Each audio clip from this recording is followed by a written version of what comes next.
വിഷുവായിട്ട് വിഷ്ണു ഒരു യമണ്ടം വാഴയിലൊക്കെ ഒപ്പിച്ചിട്ടുണ്ട്. സദ്യയൊക്കെ റെഡിയാക്കിയിട്ട് നമ്മൾ വേഗം കമ്പനിയിലേക്ക് ഇറങ്ങി. മുണ്ടിനും സാരിക്കും ഒന്നും ടൈമില്ലാത്തതുകൊണ്ട് ഞാൻ കുറച്ച് കുപ്പികളും ഇട്ട് അഡ്ജസ്റ്റ് ചെയ്തു. നമുക്കിന്ന് ആമസോൺ വെയർഹൗസിലേക്ക് കുറച്ച് കാർട്ടൻസ് ഡിസ്പാച്ച് ചെയ്യാനുണ്ട്. പിന്നെ ഫ്ലിപ്കാർട്ട് ഓർഡേഴ്സ് പാക്കിങ്ങും ഉണ്ടായിരുന്നു. അങ്ങനെ അതൊക്കെ വേഗം സെറ്റാക്കി ടെറസിലെ ഗാർഡനിലേക്ക് വെള്ളം ഒഴിക്കാൻ പോയി. അപ്പോഴേക്കും വിശപ്പിൻ്റെ വിളി നന്നായിട്ട് വരുന്നുണ്ടായിരുന്നു. പിന്നെ നമ്മുടെ ഒരു കുട്ടി സദ്യ നന്നായി തട്ടി.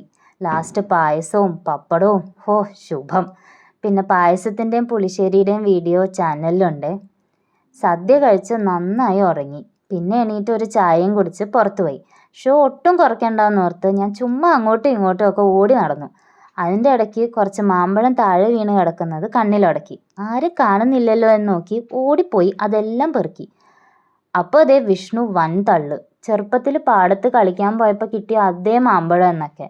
അതുകൊണ്ടാണോ അതോ പെറുക്കിയത് കൊണ്ടാണോ എന്ന് അറിഞ്ഞൂടാ, മാമ്പഴം നല്ല ടേസ്റ്റായിരുന്നു. അപ്പം അത്രേ.